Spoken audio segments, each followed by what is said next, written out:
Good morning. Hey there. So today I'm going to show you how you feed your starter. I'm going to take you through the whole process because someone reached out and asked me, how do I actually feed my starter and what do I do next? I'm going to show you exactly what you do.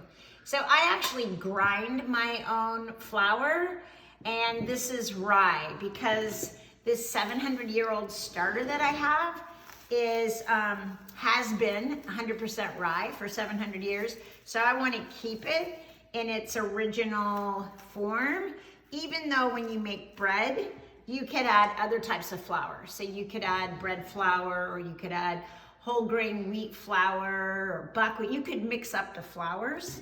So here's what you do. I have a little bit more, so I'm going to take some off.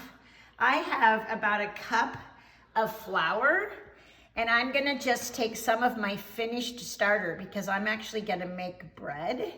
So you see, it doesn't take very much. A little bit of starter, and then I'm gonna add some warm water. And what I'm gonna do is stir this in.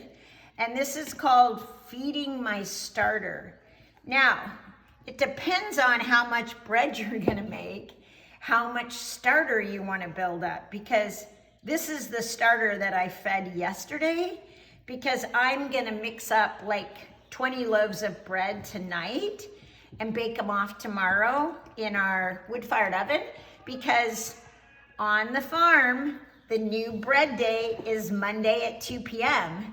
So Monday at 2, we put out the fresh bread, and there's a bit of a rush on it right now. So we've built up to be, 15, 20 loaves. So that's your starter that's fed.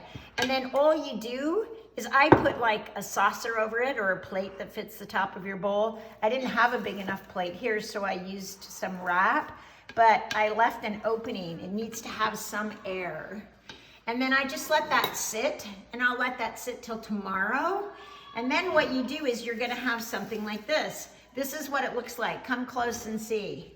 Once the starter is really activated, do you see how it's just full of bubbles? It's like completely airy.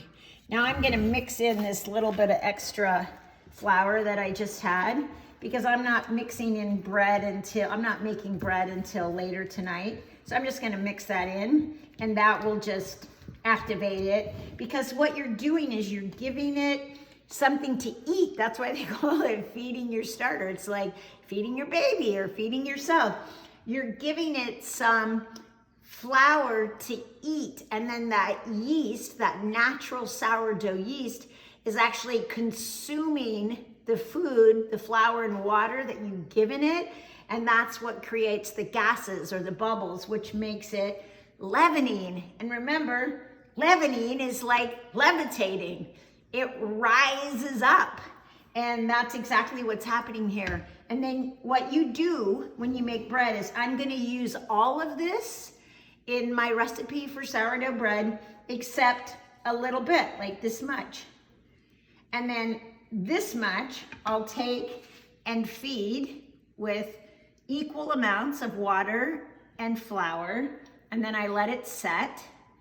And then when I make bread, I use it all except a little bit. Now, if you're gonna have a few days between making bread, then once you've fed your starter and it's risen, you can put it in the refrigerator and just hold it in a dormant state.